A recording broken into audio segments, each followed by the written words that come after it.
चेतन सिंह जौड़े माजरा सेहत मंत्री ਦੇ ਲਗਾਤਾਰ ਛਾਪਿਆਂ ਤੇ ਕੋਈ ਇਤਰਾਜ਼ ਨਹੀਂ ਹੋਣਾ ਚਾਹੀਦਾ, ਪਰ ਜਿਸ ਤਰ੍ਹਾਂ ਦੀਆਂ ਗੱਲਾਂ ਉਹ ਕਰਨ ਲੱਗ ਗਏ ਹੈ ਉਸ ਦੇ ਨਾਲ ਤਾਂ ਇਤਰਾਜ਼ ਬਣਦਾ ਹੈ। ਜਿਹੜੇ ਚੇਤਨ ਸਿੰਘ ਜੌੜੇ ਮਾਜਰਾ ਇਹਨਾਂ ਨੂੰ ਖੁਦ ਦਾ ਆਪਣਾ ਥੋੜਾ ਦਿਮਾਗ ਦਾ ਇਲਾਜ ਕਰਵਾਉਣ ਦੀ ਲੋੜ ਆ। ਅੱਜ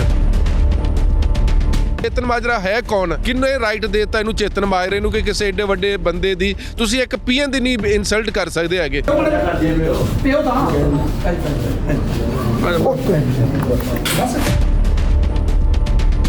ਕੱਲ ਨੂੰ ਭਗਵੰਤ ਮਾਨ ਕਹੂਗਾ ਚੀਫ ਸੈਕਟਰੀ ਨੂੰ ਮੇਰੇ ਨਾਲ ਚੱਲ ਤੇ ਜਿੰਨੇ ਪਹਿਲੀ ਮੰਜ਼ਿਲ ਤੋਂ ਲੈ ਕੇ 9ਵੀਂ ਮੰਜ਼ਿਲ ਤੱਕ ਬਾਥਰੂਮ ਮੇਰੇ ਨਾਲ ਚੈੱਕ ਕਰਾ, ਜੇ ਬਾਥਰੂਮ ਗੰਦਾ ਹੈਗਾ ਤੇ ਤੂੰ ਇੱਥੇ ਪਹਿਲਾਂ ਬਾਥਰੂਮ ਕਰਕੇ ਦਿਖਾ। ਉਹ ਰਾਜ ਬਹਾਦਰ ਡਾਕਟਰ ਆ ਜਿਹਨੂੰ ਲੋਕੀ ਪੂਜਦੇ ਨੇ, ਉਹਨਾਂ 20-22 ਹਜ਼ਾਰ ਲੋਕਾਂ ਦਾ ਆਪਰੇਸ਼ਨ ਕੀਤਾ ਅਗਰ ਉਦੋਂ ਤੇ ਚੇਤਨ ਮਾਜਰਾ ਜੰਮਿਆ ਨਹੀਂ ਹੋਣਾ। ਔਰ ਚੇਤਨ ਮਾਜਰਾ ਖੁਦ ਕਿੰਨਾ ਪੜ੍ਹਿਆ ਗਿਆ, 12 ਮਹੀਨੇ ਦੂਜੇ ਦਰਜੇ 'ਚ ਕੀਤੀਆਂ ਹੈਗੀਆਂ ਤੇ ਜਿਹੜਾ ਖੁਦ ਇੱਕ 12 ਪੜ੍ਹਿਆ ਬੰਦਾ ਉਹ ਇੱਕ ਵਾਈਸ ਚਾਂਸਲਰ ਦੇ ਨਾਲ ਬਦਤਮੀਜ਼ੀ ਦੇ ਨਾਲ ਪੇਸ਼ ਆ ਰਿਹਾ। ਸਾਬਕਾ ਮੁੱਖ ਮੰਤਰੀ ਚਰਨ ਸਿੰਘ ਚੰਨੀ ਦੀ ਤੁਹਾਡੇ ਨਾਲ ਨਹੀਂ ਬਣਦੀ ਆ ਕਿਸੇ, ਤੁਸੀਂ ਉਹਦੀ ਭਰਜਾਈ ਦੀ ਜਾ ਕੇ ਬੇਇੱਜ਼ਤੀ ਕਰਦੇ। ਤੁਸੀਂ ਖੁਦ 12 ਪਾਸ ਜੇ ਤੁਹਾਨੂੰ ਪਤਾ ਨਹੀਂ ਕਿ ਲੇਬਰ ਰੂਮ 'ਚ ਜਾਣਾ ਵਾ, ਜੁੱਤੇ ਲਾ ਕੇ ਜਾਣਾ ਹੈਗਾ, ਤੁਸੀਂ ਟੱਬਰ ਦਾ ਟੱਬਰ ਲਾਣੇ ਦਾ ਲਾਣਾ, ਆਮ ਆਦਮੀ ਪਾਰਟੀ ਚੁੱਕ ਕੇ ਲੈ ਜਾਂਦੇ। ਵਾਈਸ ਚਾਂਸਲਰ ਦੀ ਅੱਜ ਕੀ ਪੱਲੇ ਰਹਿ ਗਿਆ। 71 ਸਾਲ ਉਮਰ ਆ ਰਾਜ ਬਹਾਦਰ ਦੀ ਤੇ ਮੈਨੂੰ ਲੱਗਦਾ ਕਿ ਚੇਤਨ ਸਿੰਘ ਜੌੜੇ ਮਾਜਰੇ ਦੇ ਪਿਓ ਦੀ ਵੀ ਇੰਨੀ ਉਮਰ ਹੋਊਗੀ। ਮੈਂ ਕਹਿੰਦਾ ਕਿ ਉਹ ਵਾਈਸ ਚਾਂਸਲਰ ਸ਼ਰੀਫ ਸੀ, ਮੰਤਰੀ ਨੂੰ ਕਹਿੰਦਾ ਕਿ ਤੁਸੀਂ ਕੌਣ ਹੁੰਦੇ ਜੀ, ਜੇ ਤੁਹਾਨੂੰ ਇੰਨਾ ਸਿਆਣਾ ਬਜਟ ਦੇ ਦਿਓ, ਪਾਸ ਕਰਾ ਦਿਓ, ਪੈਸੇ ਭੇਜ ਦਿਓ। ਪ੍ਰੋਗਰਾਮ 16 ਆਨੇ ਸੱਚ 'ਚ ਅੱਜ ਪੰਜਾਬ ਦੇ ਅਹਿਮ ਵਿਸ਼ਿਆਂ ਦੇ ਉੱਤੇ ਗੱਲ ਕਰਾਂਗੇ। ਇੱਕ ਪਾਸੇ ਮੁੱਖ ਮੰਤਰੀ ਖੁਦ ਜਾ ਕੇ ਪੰਚਾਇਤ ਮੰਤਰੀ ਦੇ ਨਾਲ ਕਬਜ਼ੇ ਛਡਵਾਉਂਦੇ ਨੇ, ਉਸ ਤੋਂ ਬਾਅਦ ਪ੍ਰੈਸ ਦੇ ਮੁਖਾਤਬ ਵੀ ਹੁੰਦੇ ਨੇ, ਉਸ ਤੇ ਵੀ ਚਰਚਾ ਕਰਾਂਗੇ ਕਿ ਹੁਣ ਤੱਕ ਮਾਨ ਸਰਕਾਰ ਦੇ ਅੰਦਰ ਕਿੰਨੇ ਨਜਾਇਜ਼ ਕਬਜ਼ੇ ਛਡਵਾਏ ਗਏ, ਇਸ ਦੀ ਅਗਲੀ ਪਿਛਲੀ ਕਹਾਣੀ ਕੀ ਹੈ। ਔਰ ਇੱਕ ਹੋਰ ਅਹਿਮ ਵਿਸ਼ਾ ਹੈ ਸਿਹਤ ਮੰਤਰੀ ਚੇਤਨ ਸਿੰਘ ਜੌੜੇ ਮਾਜਰਾ। ਤੁਸੀਂ ਸਾਰਿਆਂ ਨੇ ਦੇਖਿਆ ਹੋਣਾ ਕਿ ਲਗਾਤਾਰ ਹਸਪਤਾਲਾਂ ਦੇ ਵਿੱਚ ਜਾ ਕੇ ਛਾਪੇਮਾਰੀ ਕਰ ਰਹੇ ਨੇ, ਪਰ ਪਿਛਲੇ 2 ਦਿਨਾਂ ਤੋਂ ਕੁਝ ਉਹ ਅਜਿਹੀਆਂ ਗੱਲਾਂ ਕਰ ਜਾਂਦੇ ਨੇ ਜਿਹੜੀਆਂ ਵਿਵਾਦ ਪੈਦਾ ਕਰਦੀਆਂ ਨੇ। ਅੱਜ ਤਾਜ਼ਾ ਘਟਨਾਕ੍ਰਮ ਬਾਬਾ ਫਰੀਦ ਯੂਨੀਵਰਸਿਟੀ ਦੇ ਵਾਈਸ ਚਾਂਸਲਰ ਡਾਕਟਰ ਰਾਜ ਬਹਾਦਰ ਨੂੰ ਸ਼ਰੇਆਮ ਬਹੁਤ ਸਾਰੇ ਲੋਕਾਂ ਦੇ ਸਾਹਮਣੇ ਇੱਕ ਮੈਲੇ ਗੱਦੇ ਦੇ ਉੱਤੇ ਲੇਟਣ ਨੂੰ ਕਹਿ ਦਿੰਦੇ ਨੇ ਔਰ ਕਹਿੰਦੇ ਨੇ ਕਿ ਇਹ ਤੁਹਾਡਾ ਅਧਿਕਾਰ ਖੇਤਰ ਹੈ, ਤੁਹਾਨੂੰ ਠੀਕ ਰੱਖਣਾ ਚਾਹੀਦਾ ਹੈ। ਇਸ ਦੇ ਉੱਤੇ ਵੀ ਚਰਚਾ ਹੁਣ ਛਿੜੀ ਹੈ ਕਿ ਕੀ ਇਸ ਤਰ੍ਹਾਂ ਕਰਨਾ ਚਾਹੀਦਾ ਹੈ। ਇੱਕ ਮੰਤਰੀ ਨੂੰ ਸ਼ਰੇਆਮ ਅਫਸਰ ਨੂੰ ਜਲਾਲਤ ਦਾ ਸਾਹਮਣਾ ਕਰਨਾ ਪਵੇ। ਜੇ ਕੋਈ ਮੰਤਰੀ ਕੋਈ ਅਫਸਰ ਨੂੰ ਸਮਝਾ ਰਿਹਾ, ਜੇ ਅਫਸਰ ਨੇ ਕੋਈ ਗਲਤ ਕੰਮ ਕੀਤਾ ਤਾਂ ਕਾਨੂੰਨੀ ਕਾਰਵਾਈ ਕਰੋ। ਇਸ ਦੇ ਉੱਤੇ ਅਸੀਂ ਚਰਚਾ ਕਰਦੇ ਹਾਂ। ਮੇਰੇ ਨਾਲ ਸੀਨੀਅਰ ਪੱਤਰਕਾਰ ਜਗਤਾਰ ਸਿੰਘ ਭੁੱਲਰ ਜੀ ਨੇ।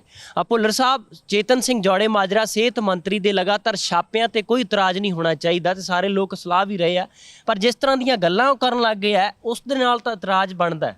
ਮੈਨੂੰ ਲੱਗਦਾ ਕਿ ਜਿਹੜੇ ਚੇਤਨ ਸਿੰਘ ਜੌੜੇ ਮਾਜਰਾ ਇਹਨਾਂ ਨੂੰ ਖੁਦ ਦਾ ਆਪਣਾ ਥੋੜਾ ਦਿਮਾਗ ਦਾ ਇਲਾਜ ਕਰਵਾਉਣ ਦੀ ਲੋੜ ਆ ਅੱਜ, ਕਿਉਂਕਿ ਇੱਕ ਐਡਾ ਵੱਡਾ ਵਾਈਸ ਚਾਂਸਲਰ 3 ਦਫਾ ਵਾਈਸ ਚਾਂਸਲਰ ਰਿਹਾ ਹੋਵੇ, ਬਾਬਾ ਫਰੀਦ ਮੈਡੀਕਲ ਯੂਨੀਵਰਸਿਟੀ ਦਾ, PGI ਦੇ ਵਿੱਚ ਉਹ ਹੱਡੀਆਂ ਦਾ ਜਿਹੜਾ ਡਿਪਾਰਟਮੈਂਟ HOD ਰਹੀ ਨੇ, 32 ਦੇ ਕਾਲਜ ਦਾ ਉਹ ਡਾਇਰੈਕਟਰ ਰਹੇ ਹੈਗੇ ਨੇ ਔਰ ਐਡੀ ਵੱਡੀ ਸ਼ਖਸੀਅਤ। ਔਰ ਉਹਨਾਂ ਨੇ ਆਪਣੇ 19 ਸਾਲ ਦੇ ਜਿਹੜਾ ਉਹਨਾਂ ਦਾ ਤਜਰਬਾ ਜਦੋਂ ਆਪਰੇਸ਼ਨ ਕਰਨੇ ਕੀਤੇ, ਕੋਈ 20,000 ਦੇ ਕਰੀਬ ਉਹਨਾਂ ਨੇ ਸਰਜਰੀ ਕੀਤੀ ਹੈਗੀ ਆ ਔਰ ਐਡਾ ਵੱਡਾ ਨਾਮ, ਔਰ ਤੁਸੀਂ ਸਾਰਿਆਂ ਦੇ ਸਾਹਮਣੇ ਉਹਨਾਂ ਨੂੰ ਇਨਸਲਟ ਕਰ ਰਹੇ ਹੋ। ਚੇਤਨ ਮਾਜਰਾ ਹੈ ਕੌਣ, ਕਿੰਨੇ ਰਾਈਟ ਦੇਤਾ ਇਹਨੂੰ ਚੇਤਨ ਮਾਜਰੇ ਨੂੰ ਕਿ ਕਿਸੇ ਏਡੇ ਵੱਡੇ ਬੰਦੇ ਦੀ ਤੁਸੀਂ ਇੱਕ ਪੀਐਨ ਦੀ ਨਹੀਂ ਇਨਸਲਟ ਕਰ ਸਕਦੇ ਹੈਗੇ। ਇੱਕ ਆਪਣੇ ਅੰਗਰੇਜ਼ਾਂ ਦਾ ਰਾਜ ਹੈ ਜਾਂ ਮੁਗਲਾਂ ਦਾ ਰਾਜ ਹੈਗਾ? ਇਹ ਡੈਮੋਕ੍ਰੇਸੀ ਆ, ਲੋਕਤੰਤਰ ਆ। ਲੋਕਤੰਤਰ 'ਚ ਤੁਹਾਨੂੰ ਹੱਕ ਕਿਹਨੇ ਦੇ ਦਿੱਤਾ? ਕੱਲ ਨੂੰ ਭਗਵੰਤ ਮਾਨ ਕਹੂਗਾ ਚੀਫ ਸੈਕਟਰੀ ਨੂੰ ਮੇਰੇ ਨਾਲ ਚੱਲ ਤੇ ਜਿੰਨੇ ਪਹਿਲੀ ਮੰਜ਼ਿਲ ਤੋਂ ਲੈ ਕੇ 9ਵੀਂ ਮੰਜ਼ਿਲ ਤੱਕ ਬਾਥਰੂਮ ਮੇਰੇ ਨਾਲ ਚੈੱਕ ਕਰਾ, ਜੇ ਬਾਥਰੂਮ ਗੰਦਾ ਹੈਗਾ ਤੇ ਤੂੰ ਇੱਥੇ ਪਹਿਲਾਂ ਬਾਥਰੂਮ ਕਰਕੇ ਦਿਖਾ।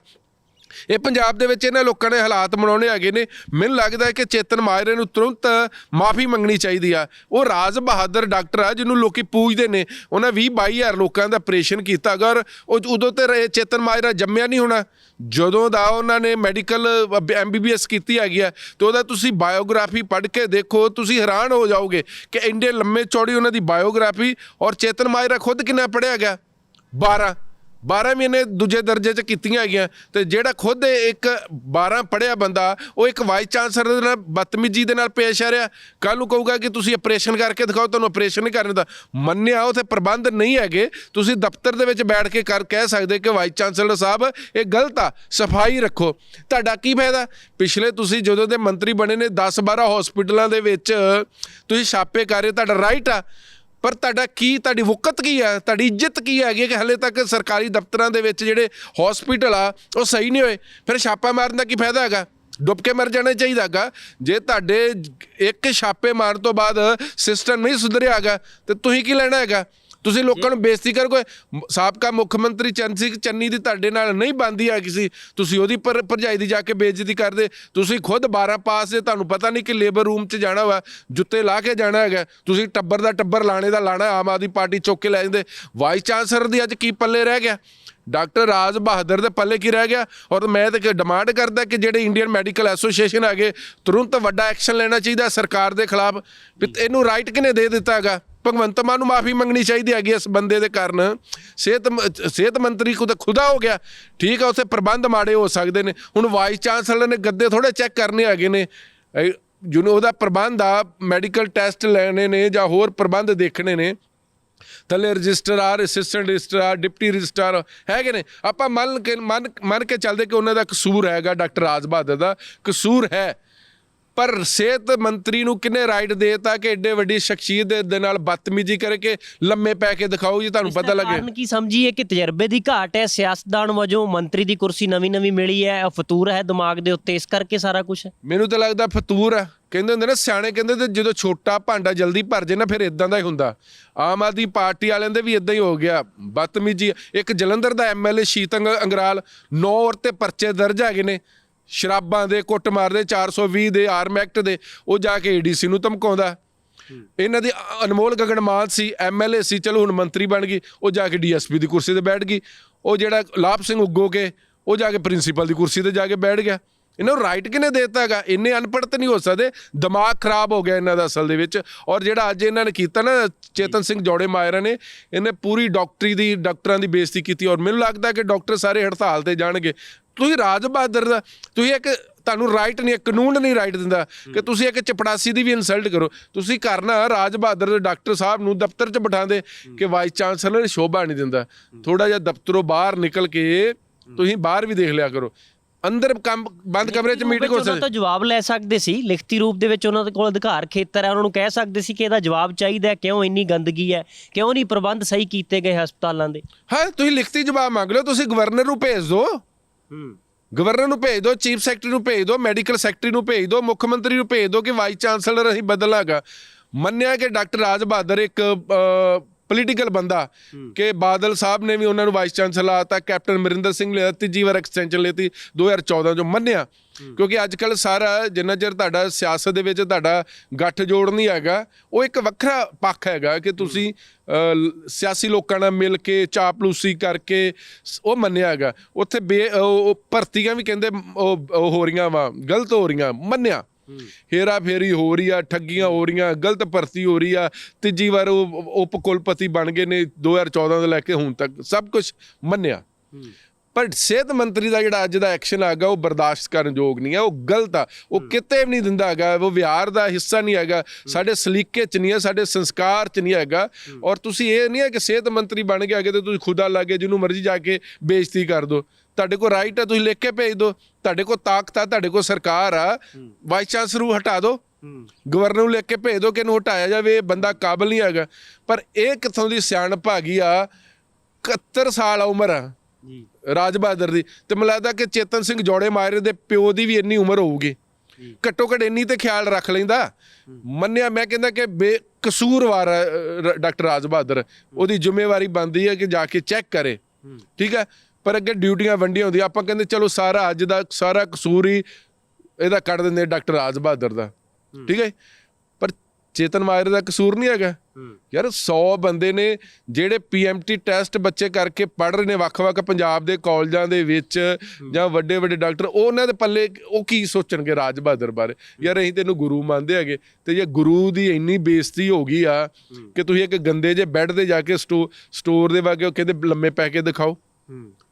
ਮੈਂ ਕਹਿੰਦਾ ਕਿ ਉਹ ਵਾਈਸ ਚਾਂਸਲਰ ਸ਼ਰੀਫ ਸੀ, ਮੰਤਰੀ ਨੂੰ ਕਹਿੰਦਾ ਕਿ ਤੁਸੀਂ ਕੌਣ ਹੁੰਦੇ ਜੀ? ਜੇ ਤੁਹਾਨੂੰ ਇੰਨਾ ਸਿਆਣਾ ਬਜਟ ਦੇ ਦਿਓ, ਪਾਸ ਕਰਾ ਦਿਓ, ਪੈਸੇ ਭੇਜ ਦਿਓ। ਵਾਈਸ ਚਾਂਸਲਰ ਡਰ ਗਏ, ਸ਼ਰੀਫ ਸੀ। ਕੋਈ ਧੜੱਲੇਦਾਰ ਵਾਈਸ ਚਾਂਸਲਰ ਹੁੰਦਾ ਨਾ ਤੇ ਸਿਹਤ ਮੰਤਰੀ ਨੂੰ ਅੱਜ ਪੜ੍ਹਨੇ ਪਾ ਦਿੰਦਾ ਹੈਗਾ ਕਿ ਤੁਸੀਂ ਇਸੇ ਗੱਲ ਦਾ ਹੈ ਕਿ ਪਿਛਲੀਆਂ ਸਰਕਾਰਾਂ ਦੇ ਵਿੱਚ ਮੰਤਰੀ ਬੈਠ ਜਾਂਦੇ ਸੀ ਦਫ਼ਤਰਾਂ ਦੇ ਵਿੱਚ ਏਸੀ ਕਮਰਿਆਂ ਦੇ ਵਿੱਚ ਕਿ ਬਾਹਰ ਨਹੀਂ ਨਿਕਲਦੇ ਸੀ ਕਿ ਬਾਹਰ ਚੱਲ ਕੀ ਰਿਹਾ।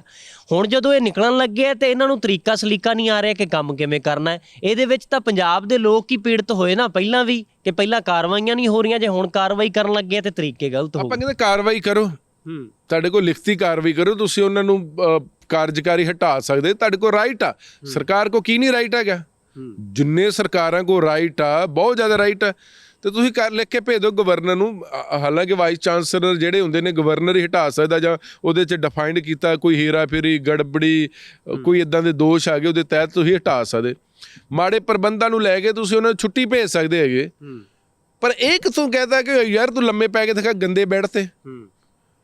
ਕੱਲ ਨੂੰ ਭਗਵੰਤ ਮਾਨ ਕਵੇ ਚੇਤਨ ਸਿੰਘ ਜੋੜੇਮਾਰ ਕਿ ਤੂੰ ਮੇਰਾ ਸਿਹਤ ਮੰਤਰੀ ਆ, ਚੱਲ ਹਸਪੀਟਲ ਜਿਹੜੇ ਹਸਪੀਟਲ 'ਚ ਗੰਦਗੀ ਹੈਗੀ ਤੂੰ ਲੰਮੇ ਪੈ ਕੇ ਦਿਖਾ। ਜੇ ਰਾਜ ਬਹਾਦਰ ਦੀ ਉਨੀ ਜ਼ਿੰਮੇਵਾਰੀ ਹੈ ਤੇ ਚੇਤਨ ਸਿੰਘ ਜੋੜੇਮਾਰ ਦੀ ਵੀ ਉਨੀ ਜ਼ਿੰਮੇਵਾਰੀ ਆ। ਨਾਲ ਲੈ ਕੇ ਚੱਲਣਾ ਚਾਹੀਦਾ ਹੈ ਪ੍ਰਸ਼ਾਸਨਿਕ ਅਧਿਕਾਰੀਆਂ ਨੂੰ ਵੀ, ਅਫਸਰਾਂ ਨੂੰ, ਪਰ ਇਸ ਤਰੀਕੇ ਨਾਲ ਤੇ ਐਕਸ਼ਨ ਗਲਤ ਆ। ਡਾਕਟਰ ਰਾਜ ਬਹਾਦਰ ਦੀ ਗਲਤੀ ਆ। ਉਹ ਆਪਾਂ ਉਹਨੂੰ ਇਹ ਨਹੀਂ ਕਹਿੰਦੇ ਕਿ ਆਪਾਂ ਉਹ ਬੇਕਸੂਰ ਨੇ, ਕਸੂਰਵਾਰ ਨੇ ਕਿ ਉਹ ਦਫ਼ਤਰਾਂ 'ਚ, ਪਰ ਉਹ ਕੋਈ ਜ਼ਿੰਮੇਵਾਰੀਆਂ ਵੀ ਦੇਖੋ ਨਾ। ਹੁਣ ਇੱਕ ਵਾਈਸ ਚਾਂਸਲਰ ਥੋੜਾ ਜਾ ਕੇ ਗੱਦੇ ਚੈੱਕ ਕਰੂਗਾ ਯਾਰ, ਵਾਈਸ ਚਾਂਸਲਰ ਜਾ ਕੇ ਇਹ ਥੋੜਾ ਬਾਥਰੂਮ ਚੈੱਕ ਕਰੂਗਾ। ਇਹ ਤੇ ਹਰ ਇੱਕ ਦਾ ਆਪਣਾ ਆਪਣਾ ਰੋਲ ਹੈ, ਕਿਉਂਕਿ ਸਾਡੇ 'ਚ ਵਰਕ ਕਲਚਰ ਹੀ ਖਤਮ ਹੋ ਗਿਆ। ਉਹਦੇ ਕੋਲ ਇਹ ਜ਼ਿੰਮੇਵਾਰੀ ਵਾਈਸ ਚਾਂਸਲਰ, ਮੋਹਾਲੀ ਇੱਕ ਸਪਾਈਨਲ ਦਾ ਵੱਡਾ ਹਸਪੀਟਲ, ਉਹਦੇ ਡਾਇਰੈਕਟਰ ਨੇ। ਕਾਬਲ ਹੈ ਨਾ, ਕਾਬਲ ਬੰਦਾ ਤੁਸੀਂ ਲਾਇਆ ਹੈਗਾ। ਆਪਾਂ ਕਹਿੰਦੇ ਚਲੋ ਉਹ ਹੁੰਦੀ ਨਾ ਟਿਕਟ ਵੱਜ ਗਏ ਵੀ ਆ ਗਿਆ, 3 ਵਾਰ ਵਾਈਸ ਚਾਂਸਲਰ ਲੱਗ ਗਿਆ, ਉਹ ਵੀ ਮੰਨ ਲਿਆ ਹੈਗਾ। ਇਸੇ ਲੜੀ ਦੇ ਨਾਲ ਜੁੜਦੀ ਗੱਲ ਹੈ ਕਿ ਸਰਕਾਰੀ ਜਿਹੜੀਆਂ ਡਿਸਪੈਂਸਰੀਆਂ ਨੇ, ਹਾਲਾਂਕਿ ਮੁਹੱਲਾ ਕਲੀਨਿਕ ਦਾ ਨਾਂ ਦੇ ਕੇ ਪੰਜਾਬ 'ਚ ਸ਼ੁਰੂਆਤ ਹੋ ਰਹੀ ਹੈ, ਉਹ ਕਿੰਨੇ ਕਾਮਯਾਬ ਹੋਣਗੇ ਨਹੀਂ ਹੋਣਗੇ ਆਉਣ ਵਾਲਾ ਸਮਾਂ ਦੱਸੂ।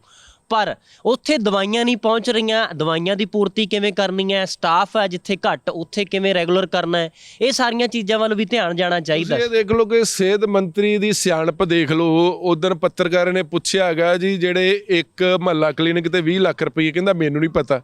ਵੀ ਜੇ ਤੈਨੂੰ ਨਹੀਂ ਪਤਾ ਤੈਨੂੰ ਹੱਕ ਕਿੱਥੇ, ਫਿਰ ਤੂੰ ਸਿਹਤ ਮੰਤਰੀ ਹੈ ਕਿ ਤੂੰ PWD ਮਿਨਿਸਟਰ ਆ? ਜੇ ਤੈਨੂੰ ਇਹ ਨਹੀਂ ਪਤਾ ਕਿ ਮੇਰੇ ਅੰਡਰ ਮਹੱਲਾ ਕਲੀਨਿਕ ਬਣ ਰਹੇ ਨੇ ਤੇ ਇੱਕ ਮਹੱਲੇ ਕਲੀਨਿਕ ਤੇ ਕਿੰਨੀ ਕੀਮਤ ਹੈਗੀ ਆ, ਜੇ ਤੈਨੂੰ ਪਤਾ ਨਹੀਂ ਹੈਗਾ ਤਾਂ ਫਿਰ ਸ਼ੱਕੂ ਪਤਾ ਹੈਗਾ, ਫਿਰ ਹੋਰ ਕਿਸੇ ਨੂੰ ਮਹਿਕਮਾ ਦੇ ਦਿਓ। ਜੇ ਤੁਹਾਨੂੰ ਆਪਣੇ ਮਹਿਕਮੇ ਦਾ ਨਹੀਂ ਪਤਾ, ਬਸ ਇਹ ਹੈ ਕਿ ਅਖਬਾਰਾਂ ਤੇ ਸੁਰਖੀਆਂ ਲੱਗ ਰਹੇ ਨੇ, ਜਾ ਕੇ SM ਨੂੰ ਝਾੜਤਾ, ਉਸ SM ਨੂੰ ਝਾੜਤਾ, ਅੱਜ ਡਾਕਟਰ ਰਾਜ ਬਹਾਦਰ ਵਰਗੀ ਉੱਚੀ ਸ਼ਖਸੀਅਤ ਨੂੰ ਝਾੜਤਾ ਜਾ ਕੇ, ਬਸ ਖਬਰਾਂ ਛਪ ਗਈਆਂ। ਸੋਸ਼ਲ ਮੀਡੀਆ ਤੇ ਆਮ ਆਦਮੀ ਪਾਰਟੀ ਫੇਸਬੁੱਕ ਹੀ ਸਰਕਾਰ ਆ, ਫੇਸਬੁੱਕ ਹੀ ਹੈਗੇ ਨੇ ਸਾਰੇ। ਸੋਸ਼ਲ ਮੀਡੀਆ ਤੇ ਆਪਾਂ ਨੂੰ ਵੀ ਗਾਲਾਂ ਕੱਢ ਦੇਣਗੇ ਕਿ ਅਸੀਂ ਡਾਕਟਰ ਰਾਜ ਬਹਾਦਰ ਹੱਕ 'ਚ ਬੋਲੇ ਆ, ਜਾਂ ਇਹ ਜੀ ਅੱਜ ਕਰ ਦੇਣਗੇ ਬੜਾ ਵੱਡਾ ਐਕਸ਼ਨ। ਬਸ ਉਹ ਲੋਕ ਨੇ ਇਹਨਾਂ ਕੋਲ ਉਹਨੇ ਜੇ ਖੁਸ਼ ਹੋ ਜਾਂਦੇ ਨੇ। ਉਹਦੇ 'ਚ ਕਿ ਮਕਸਦ ਕੀ ਨਿਕਲਿਆ, ਰਿਜ਼ਲਟ ਕੀ ਨਿਕਲਿਆ? ਤੁਸੀਂ ਬੇਇੱਜ਼ਤੀ ਕਰਨੀ ਆ, ਤੁਸੀਂ ਲਗਾਤਾਰ ਸਰਕਾਰੀ ਅਫਸਰਾਂ ਦੀ ਬੇਇੱਜ਼ਤੀ ਕਰ ਰਹੇ ਹੋ। ਤੁਹਾਡੇ ਕੋਲ ਰਾਈਟ ਆ, ਜਿਹੜਾ ਬੰਦਾ ਮੈਂ ਯੋਗ ਨਹੀਂ ਆ ਕੁਰਸੀ ਤੇ, ਮੈਂ ਨਿਕੰਮਾ, ਮੈਂ ਦਫ਼ਤਰ ਨਹੀਂ ਸੰਭਾਲ ਪਾ ਰਿਹਾ, ਮੈਨੂੰ ਬਦਲ ਦਿਓ। ਪਰ ਰਾਈਟ ਕਿੰਨੇ ਕਹਿਤਾ? ਤੁਹਾਡੇ ਸ਼ਰੇਆਮ ਤੁਹਾਡੀ ਇਨਸਲਟ ਕਰਦੇ ਕਿ ਤੁਸੀਂ ਲੰਮੇ ਪੈ ਕੇ ਦਿਖਾਓ। ਯਾਰ ਕਮਾਲ ਆ, ਤੁਸੀਂ ਕਿਤੇ ਉਹਦੇ ਨਾਲ ਕਰ ਰਹੇ ਆ। ਇਹ ਰਿਕਸ਼ਾ ਵਾਲਾ ਬੰਦਾ ਜਾਂ PN, ਤੁਸੀਂ ਤਾਂ PN ਦੇ ਨਾਲ ਵੀ ਕਰ ਸਕਦੇ। ਮੈਨੂੰ ਲੱਗਦਾ ਕਿ ਭਗਵੰਤ ਮਾਨ ਨੂੰ ਨਾ ਸਲੀਕਾ ਸਿਖਾਉਣਾ ਚਾਹੀਦਾ ਇਹਨਾਂ ਨੂੰ, ਆਮ ਆਦਮੀ ਪਾਰਟੀ ਨੂੰ। ਅਰਵਿੰਦ ਕੇਜਰੀਵਾਲ ਨੂੰ ਘੱਟੋ ਘੱਟ ਇੱਕ IRS ਅਧਿਕਾਰੀ ਨੇ ਹਨਾ ਨੌਕਰੀ ਛੱਡੀ, ਉਹਨਾਂ ਨੂੰ ਪਤਾ ਹੈਗਾ ਕਿ ਇਹ ਅਹੁਦਿਆਂ ਦੇ ਕਿਵੇਂ ਲੋਕੀ ਪਹੁੰਚਦੇ ਹੈਗੇ ਨੇ। ਤੇ ਐਵੇਂ ਨਹੀਂ ਉਹ ਡਾਕਟਰ ਰਾਜ ਬਹਾਦਰ ਨੂੰ ਲਾਇਆ, ਠੀਕ ਹੈ, 3 ਵਾਰ ਉਹ ਵਾਈਸ ਚਾਂਸਲਰ ਬਣ ਗਿਆ, ਸਿਆਸੀ ਗੱਠਜੋੜ ਹੋਣਗੇ। ਹੁਣ ਦੇਖੋ ਉਸ ਰਾਜ ਬਹਾਦਰ ਸਾਹਿਬ ਨੇ 1970 BSc ਮੈਡੀਕਲ ਕੀਤੀ ਤੇ MBBS ਕੀਤੀ ਹੈਗੀ 1974 'ਚ।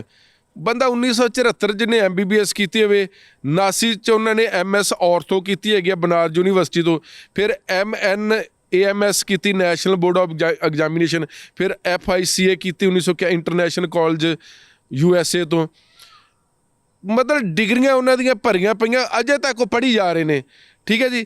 ਫਿਰ ਇੱਥੇ ਰਹੇ ਨੇ, ਚੰਡੀਗੜ੍ਹ ਰਹੇ ਗਏ ਨੇ, PGI ਦੇ ਵਿੱਚ ਹੈਡ ਆਫ ਦੀ ਡਿਪਾਰਟਮੈਂਟ ਰਹੇ ਨੇ, 32 ਦੇ ਜਿਹੜਾ ਕਾਲਜ ਉਹਦੇ HOD ਰਹੇ ਨੇ। ਫਿਰ ਪੰਜਾਬ ਸਰਕਾਰ ਨੂੰ ਲੱਗਾ ਹੈਗਾ ਕਿ ਇਹ ਬੰਦੇ ਕਾਬਲ ਨੇ, ਇਹਨਾਂ ਨੂੰ ਵਾਈਸ ਚਾਂਸਲਰ ਲਾਤਾ। ਫਿਰ ਇਹ 2004 'ਚ ਜੋ 14 'ਚ ਇਹ ਵਾਈਸ ਚਾਂਸਲਰ ਲੱਗੇ ਹੈਗੇ ਨੇ। ਫਿਰ ਇਹ professor and head of the department orthopaedic PGI। ਹੁਣ ਇੱਦਾਂ ਦੇ ਬੰਦਿਆਂ ਦੇ ਯਾਰ ਤੁਸੀਂ ਇਹ ਸਲੂਕ ਕਰਨੇ, ਕਹਿੰਦੇ ਮਾੜਾ ਹੋਵੇ ਯਾਰ, ਪਰ ਤੁਹਾਨੂੰ ਕਿਹਨੇ ਚੇਤਨ ਸਿੰਘ ਜੋੜੇਮਾਜਰੇ ਨੂੰ ਕਿਹਨੇ ਕੀਤਾ? ਮਤਲਬ ਤੁਸੀਂ ਯਾਰ ਮੰਤਰੀ ਬਣ ਗਏ ਤੇ ਖੁਦਾ ਬਣ ਗਏ। ਔਰ ਮੈਨੂੰ ਲੱਗਦਾ ਕਿ ਛੋਟੀ ਪਾਰਟੀ, ਛੋਟੀ ਸੋਚ ਆ ਇਹਨਾਂ ਦੀ। ਔਰ ਤੁਸੀਂ ਇਦਾਂ ਨਹੀਂ ਕਰ ਸਕਦੇ। ਬਾਅਦ 'ਚ ਤੁਹਾਡਾ ਸ਼ੀਤਲ ਗਰਾਲ ਮਾਫੀ ਮੰਗਦਾ ਰਹੇਗਾ। ਔਰ ਲਾਜ਼ਮੀ ਤੌਰ ਤੇ ਮੈਂ ਦਾਅਵੇ ਨਾਲ ਕਹਿ ਰਿਹਾ, ਇਸ ਮਸਲੇ 'ਚ ਚੇਤਨ ਸਿੰਘ ਜੌੜੇ ਬਾਜਰੇ ਨੂੰ ਵੀ ਮਾਫੀ ਮੰਗਣੀ ਪਊਗੀ, ਭਗਵੰਤ ਮਾਨ ਨੂੰ ਵੀ ਮੰਗਣੀ ਪਏਗੀ। ਯਾਰ ਇਦਾਂ ਥੋੜਾ ਹੁੰਦਾ ਕਿ ਤੁਸੀਂ ਜਿਹੜਾ ਮੂੰਹ ਚੱਕੇ ਜਿਹਦੇ ਮਰਜ਼ੀ ਬੇਇੱਜ਼ਤੀ ਕਰੀ ਚੱਲੋ। ਤੁਹਾਨੂੰ ਕਿਹਨੇ ਰਾਈਟ ਦਿੱਤਾ ਹੈਗਾ? ਤੁਸੀਂ ਅਗਰ ਉਹ ਬੰਦਾ ਨਹੀਂ ਕੰਮ ਬਦਲ ਦੋ। ਪਰ ਮੈਨੂੰ ਲੱਗਦਾ ਕਿ ਇਹ ਸਰਾਸਰ ਗਲਤ ਆ, ਨਿੰਦਣਯੋਗ ਆ। ਔਰ ਏਡੇ ਵੱਡੇ ਬੰਦੇ ਦੇ ਨਾਲ ਅਗਰ ਤੁਸੀਂ ਐਕਸ਼ਨ ਕਰਦੇ ਨਾ, ਉਹਦੇ ਤੇ ਨਾ ਸਟੇਟ ਨੂੰ ਫਾਇਦਾ ਨਹੀਂ ਤੇ ਨੁਕਸਾਨ ਹੁੰਦਾ। ਅੱਜ ਜਿੰਨੇ ਵੀ ਮੈਡੀਕਲ ਸਾਇੰਸ ਦੇ ਨਾਲ ਜੁੜੇ ਲੋਕ ਹੋਣਗੇ ਨਾ, ਚਾਹੇ ਹਸਪੀਟਲਾਂ 'ਚ ਲੱਗੇ ਨੇ ਡਾਕਟਰ, ਜਾਂ ਯੂਨੀਵਰਸਿਟੀਆਂ 'ਚ ਪੜ੍ਹਾ ਰਹੇ, ਜਾਂ ਮੈਡੀਕਲ ਕਾਲਜਾਂ 'ਚ ਪੜ੍ਹਾ ਰਹੇ, ਜਾਂ ਜਿਹੜੇ ਬੱਚੇ MBBS ਕਰ ਰਹੇ, ਉਹਨਾਂ ਦੇ ਮਨ 'ਤੇ ਕੀ ਉੱਤਰ ਹੋਊਗੇ ਨਾ। ਹੁਣ ਇੱਕ ਐਡਾ ਵੱਡਾ ਡਾਕਟਰ ਕਹੂਗਾ ਜੀ ਬਾਥਰੂਮ ਵੀ ਸਾਫ਼ ਕਰੋ ਜੀ, ਸਫਾਈਆਂ ਕਰੋ ਜਾ ਕੇ, ਉਹਦੇ ਡਿਊਟੀਆਂ ਵੰਡੀਆਂ ਹੁੰਦੀਆਂ। ਪਰ ਮੈਨੂੰ ਲੱਗਦਾ ਜੋ ਵੀ ਲੋਕੀ ਹੁਣ ਕਹਿ ਰਹੇ ਨੇ ਕਿ ਉੱਥੇ ਪ੍ਰਬੰਧ ਨਹੀਂ ਸਹੀ ਸੀ, ਭਰਤੀਆਂ ਬੜੀਆਂ ਗੜਬੜੀਆਂ ਹੋ ਰਹੀਆਂ, ਮੈਂ ਕਿਹਾ ਮੰਨਿਆ, ਕਸੂਰ ਮੰਨਿਆ ਗਿਆ। ਪਰ ਆਹ ਜਿਹੜਾ ਐਕਸ਼ਨ ਆ, ਪੰਜਾਬ ਦੀ ਜਨਤਾ ਨੂੰ ਦੱਸਣਾ ਪਊਗਾ ਕਿ ਚੇਤਨ ਸਿੰਘ ਜੌੜੇ ਮਾਜਰੇ ਦਾ ਐਕਸ਼ਨ ਸਹੀ ਜਾਂ ਗਲਤ ਆ। ਮੈਂ ਕਹਿੰਦਾ ਕਿ ਸਰਾਸਰ ਗਲਤ ਆ।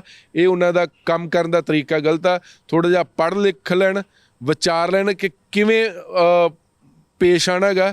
ਮੰਤਰੀ ਬਣ ਕੇ ਤੁਸੀਂ ਖੁਦਾ ਨਹੀਂ ਬਣ ਗਏ ਹੈਗੇ। ਤੁਸੀਂ ਇੱਕ ਆਮ ਪਿੰਡ ਦੇ ਮਜ਼ਦੂਰ ਤੋਂ ਲੈ ਕੇ ਹੈਲਥ ਸੈਕਟਰੀ ਤੱਕ, ਜਾਂ ਦੇਸ਼ ਦੇ ਜਦੋਂ ਹੈਲਥ ਮੰਤਰੀਆਂ ਦੇ ਨਾਲ ਮੀਟਿੰਗ ਹੋਣੀ, ਉਦੋਂ ਵੀ ਤੁਸੀਂ ਵਿਚਰਨਾ ਹੈਗਾ। ਤੇ ਤੁਹਾਨੂੰ ਆਪਣਾ ਜਿਹੜਾ ਸੋਚ ਉਹ ਬਦਲ ਲੋੜ ਆ। ਤੁਸੀਂ ਕਹਿ ਰਹੇ ਨੇ ਕਿ ਪੰਜਾਬ ਦੀ ਨਰੋਈ ਸਿਹਤ ਹੋਣੀ ਚਾਹੀਦੀ ਆ, ਤੇ ਮੈਂ ਚੇਤਨ ਸਿੰਘ ਜੌੜੇ ਮਾਜਰਾ ਸਾਹਿਬ ਨੂੰ ਕਹਿੰਦਾ ਕਿ ਨਰੋਈ ਸਿਹਤ ਤੋਂ ਪਹਿਲਾਂ ਤੁਸੀਂ ਨਰੋਈ ਸੋਚ ਕਰ ਲਓ, ਉਹ ਜ਼ਿਆਦਾ ਚੰਗਾ ਜੀ। ਇੱਕ ਮਸਲਾ ਹੋਰ ਪੰਜਾਬ ਸਰਕਾਰ ਦੇ ਨਾਲ ਸਿੱਧੇ ਤੌਰ ਤੇ ਜੁੜਿਆ ਹੈ। ਪੰਚਾਇਤ ਮੰਤਰੀ ਕੁਲਦੀਪ ਸਿੰਘ ਧਾਲੀਵਾਲ ਸਰਗਰਮੀ 'ਚ ਲਗਾਤਾਰ ਨਜ਼ਰ ਆ ਰਹੇ ਨੇ, ਔਰ ਮੁੱਖ ਮੰਤਰੀ ਭਗਵੰਤ ਮਾਨ ਖੁਦ ਨਾਲ ਗਏ ਅੱਜ ਤਾਂ ਕਬਜ਼ਾ ਛਡਵਾਉਣ ਦੇ ਲਈ। ਇਸ ਮਸਲੇ ਦੇ ਵਿੱਚ ਉਹਨਾਂ ਨੇ ਇਹ ਵੀ ਦਾਅਵਾ ਕਰਤਾ ਕਿ 9000 ਏਕੜ ਤੋਂ ਵੱਧ ਦੀ ਜ਼ਮੀਨ ਹੈ ਜਿਹੜੀ ਅਸੀਂ ਨਜਾਇਜ਼ ਕਬਜ਼ਿਆਂ ਤੋਂ ਛੁਡਵਾ ਲਈ ਹੈ। ਮੈਨੂੰ ਲੱਗਦਾ ਕਿ ਅੱਛਾ ਕੰਮ ਕਰ ਰਹੇ ਹੈਗੇ ਨੇ। ਜਿਹੜੇ ਲੋਕਾਂ ਨੇ ਨਜਾਇਜ਼ ਕਬਜ਼ੇ ਕੀਤੇ ਛੁਡਾਉਣੇ ਚਾਹੀਦੇ ਹੈਗੇ, ਜਿਹੜੇ ਨਹੀਂ ਛੱਡਦੇ ਹੈਗੇ ਉਹਨਾਂ 'ਤੇ ਕਾਰਵਾਈ ਕਰਨੀ ਚਾਹੀਦੀ ਹੈਗੀ। ਔਰ ਜਿਸ ਦਾ ਦਾਅਵਾ ਕਰ ਰਹੇ ਨੇ ਕੁਲਦੀਪ ਸਿੰਘ ਧਾਲੀਵਾਲ ਕਿ ਅਸੀਂ 9000 ਏਕੜ ਦੇ ਕਰੀਬ ਛਡਾ ਲਈ, ਔਰ ਅੱਜ ਦੇਖੋ ਉਹਦੇ 'ਚ ਵੱਡੇ ਵੱਡੇ ਨਾਮ ਆ ਰਹੇ ਨੇ, ਸਿਮਰਜੀਤ ਮਾਨ ਜਾਂ ਹੋਰ ਵੀ ਜਿਹੜੇ ਕਾਂਗਰਸੀਆਂ ਦੇ ਨਾਮ ਆ ਰਹੇ ਨੇ। ਔਰ ਭਗਵੰਤ ਮਾਨ ਦਾ ਜਾਣਾ ਉੱਥੇ ਜਾਇਜ਼ ਵੀ ਆ, ਤੇ ਸਹੀ ਵੀ ਆ, ਤੇ ਨਹੀਂ ਵੀ ਸਹੀ ਹੈਗੀ। ਇੱਕ ਉਹ ਆਪਣੇ ਮੰਤਰੀ ਨੂੰ ਹੱਲਾਸ਼ੇਰੀ ਦੇ ਰਹੇ ਨੇ, ਮੌਕੇ 'ਤੇ ਜਾ ਕੇ ਜਾ ਰਹੇ ਨੇ। ਔਰ ਕਿਉਂਕਿ ਹੁਣ ਉਹ ਖੁਦ ਅਗਰ ਮੁੱਖ ਮੰਤਰੀ ਫੀਲਡ ਦੇ ਵਿੱਚ ਆਉਂਦਾ ਤੇ ਲਾਜ਼ਮੀ ਤੌਰ 'ਤੇ ਜਿਹੜੇ ਬਾਕੀ ਲੋਕਾਂ ਨੇ ਨਜਾਇਜ਼ ਕਬਜ਼ੇ ਕੀਤੇ ਨੇ ਆਪੇ ਛੱਡ ਦੇਣਗੇ, ਕਿਉਂਕਿ ਉਹ ਅੱਗੇ ਤਾਂ ਇਕੱਲਾ ਲੋਕਾਂ ਨੂੰ ਕੁਲਦੀਪ ਸਿੰਘ ਧਾਲੀਵਾਲ ਮਿਲ ਰਿਹਾ ਸੀ। ਹੁਣ ਭਗਵੰਤ ਮਾਨ ਸਾਹਿਬ ਵੀ ਆ ਗਏ ਨੇ। ਤੇ ਮੈਨੂੰ ਲੱਗਦਾ ਕਿ ਪੰਜਾਬ ਦੇ ਵਿੱਚ ਅਗਰ ਵਾਕਈ ਇਸ ਮਸਲੇ 'ਚ ਨੀਅਤ ਸਾਫ਼ ਆ ਸਰਕਾਰ ਦੀ, ਹੁਣ ਤੱਕ ਤੇ ਇੱਕ ਲੱਗੀ ਆ ਕਿ ਵੱਡੇ ਮਗਰਮੱਛਾਂ ਨੂੰ ਵੀ ਹੱਥ ਪਾਉਣਾ ਸ਼ੁਰੂ ਕੀਤਾ। ਕੁਲਦੀਪ ਸਿੰਘ ਧਾਲੀਵਾਲ ਔਰ ਭਗਵੰਤ ਮਾਨ ਸਾਹਿਬ ਅਗਰ ਜਸਟਿਸ ਕੁਲਦੀਪ ਸਿੰਘ ਦੀ ਰਿਪੋਰਟ ਪੜ੍ਹ ਲੈਣ ਤੇ ਉਹਦੇ 'ਚ ਇਹ ਵਾਲਾ ਏਰੀਆ ਜਿਹੜਾ ਚੰਡੀਗੜ੍ਹ ਪੈਰੀਫਾਈ ਐਕਟ ਆਪਾਂ ਕਹਿ ਦੇਣਾ, ਜੀਰਕਪੁਰ, ਡੇਰਾ ਬੱਸੀ, ਕਰਾਲੀ, ਖਰੜ, ਮੋਹਾਲੀ, ਕਹਿੰਦੇ ਕਿ ਇਹ 2 ਲੱਖ ਕਰੋੜ ਤੋਂ ਜ਼ਿਆਦਾ ਕੀਮਤ ਦੀ ਇਹ ਜਗ੍ਹਾ ਇੱਥੇ ਕਬਜ਼ੇ ਲੋਕਾਂ ਨੇ ਕੀਤੇ ਹੋਏ ਨੇ। ਉਹਦੇ 'ਚ ਕਾਂਗਰਸੀ ਵੀ ਆ, ਉਹਦੇ 'ਚ ਅਕਾਲੀ ਦਲ ਦੇ ਵੀ ਆ, ਉਹਦੇ 'ਚ ਪੰਜਾਬ ਦੇ IPS ਅਫਸਰ ਨੇ, IAS ਅਫਸਰ ਨੇ, ਜੱਜ ਵੀ ਨੇ। ਤੇ ਹੌਲੀ ਹੌਲੀ ਮੈਨੂੰ ਲੱਗਦਾ ਕਿ ਜਿਹੜਾ ਐਕਸ਼ਨ ਆ ਸਰਕਾਰ ਦਾ ਸਹੀ ਆ। ਪਰ ਜਿਹੜੇ ਆ ਕਿ ਕਈਆਂ ਨੇ 1947 'ਚ ਲੋਕ ਜਦੋਂ ਆ ਵੰਡ ਦੌਰਾਨ ਆਏ ਸੀ, ਕਈਆਂ ਨੇ ਆਪਣੇ ਨਾਮ ਨਹੀਂ ਕਰਾਈ, ਉਹਦੇ ਵਾਸਤੇ ਸਰਕਾਰ ਹੱਲ ਕੱਢ ਰਹੀ ਆ। ਪਰ ਜਿਹੜੇ ਆ ਮਗਰਮਾਸ਼ੀ ਨਾ, ਜਿਹੜੇ ਬੈਠੇ ਧੱਕੇ ਨਾਲ ਪਹਾੜਾਂ ਦੇ ਵਿੱਚ, ਤੁਸੀਂ ਦੇਖੋ ਪੰਜਾਬ ਦੇ ਪਿੰਡਾਂ ਦੇ ਵਿੱਚ ਪੁਲੀਆਂ ਨਹੀਂ ਆਈਆਂ, ਸੜਕਾਂ ਟੁੱਟੀਆਂ ਹੋਣਗੀਆਂ। ਪਹਾੜਾਂ 'ਤੇ ਚੜ੍ਹ ਜਾਓ, ਇੱਕ ਪੜਛ ਪਿੰਡ ਆ, ਇੱਕ ਨਦੀ ਆ, 5-6 ਵਰ੍ਹੇ ਸੱਪ ਵਾਂਗੂ ਘੁੰਮਦੀ ਆ, ਇੱਦਾਂ ਵਲੇਵੇਂ ਖਾ ਕੇ ਜਾਣਾ ਪੈਂਦਾ। ਉਧਰ ਵਧੀਆ ਪੁਲ ਵੀ ਬਣੇ ਨੇ, ਸੜਕਾਂ ਵੀ ਬਣੀਆਂ, ਕਿਉਂਕਿ ਉੱਥੇ ਰਿਟਾਇਰਡ IAS ਅਫਸਰ, retired DGP, retired chief secretary, Punjab ਦੇ ਸਾਬਕਾ ਮੰਤਰੀ, MLA, ਹਾਈ ਕੋਰਟ ਦੇ ਜੱਜ, ਸਾਰਿਆਂ ਦੇ ਉੱਥੇ ਉਹ ਫਾਰਮ ਹਾਊਸ ਆ।